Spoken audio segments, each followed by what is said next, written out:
Netherlands का famous जादूगर hence clock अपनी जादूगरी से हाथ के आधे हिस्से को गायब कर देते हैं, जो दिखने में नामुमकिन सा लगता है। हेंस क्लॉक की इस जादूगरी के पीछे की असल सच्चाई क्या है, चलिए आपको बताते हैं। दरअसल जादूगर अपनी जादूगरी के दौरान हाथ को एक बॉक्स में बंद कर देते हैं, जो 3 अलग अलग पार्ट का कॉम्बिनेशन होता है। उसके बाद 2 पार्ट के बीच स्टील की प्लेट रखी जाती है, जिसे हमें लगता है शायद हाथ को बीच से काटा गया हो। उसके बाद जब बीच वाले बॉक्स को अलग किया जाता है तो उस हिस्से का हाथ हमें दिखाई नहीं देता। असल में इस जादूगरी का राज इस बॉक्स में है, जहाँ जादूगर अपने हाथ को ऊपर नहीं बल्कि नीचे वाले बॉक्स में इस तरह से एडजस्ट करके रखते हैं। अब सवाल ये है कि जादूगर जब नीचे वाले बॉक्स को ओपन करते हैं तब हाथ हमें क्यों नहीं दिखाई देता? तो ऐसा इसलिए क्योंकि बॉक्स में एक खास तरह का लेंस कॉम्बिनेशन यूज किया होता है, जिससे लेंस के नजदीक वाली चीज दिखाई नहीं देता और दूर की चीज दिखाई देती है। इसीलिए हमें हाथ गायब और पीछे वाले पर्दे दिखाई देते हैं।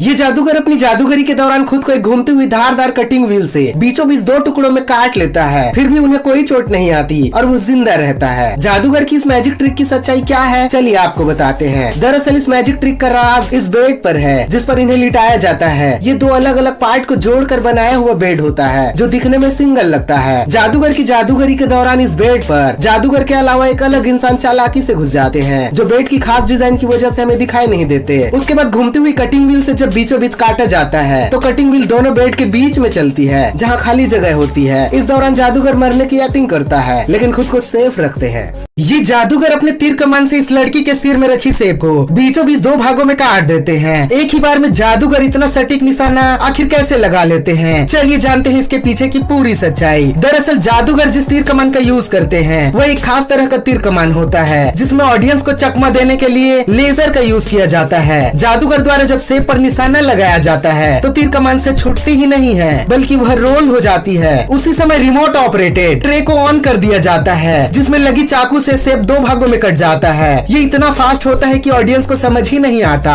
अब सवाल ये है कि अगर तीर कमान से छूटती ही नहीं है तो टारगेट बोर्ड पर लगी तीर आया कहां से? तो ये टारगेट बोर्ड की मैकेनिज्म की वजह से होती है, जिसमें पहले से ही तीर को फिट किया जाता है, जो टारगेट बोर्ड से ही निकलता है। अगर आप इसे ध्यान से देखेंगे तो आपको पता चल जाएगा।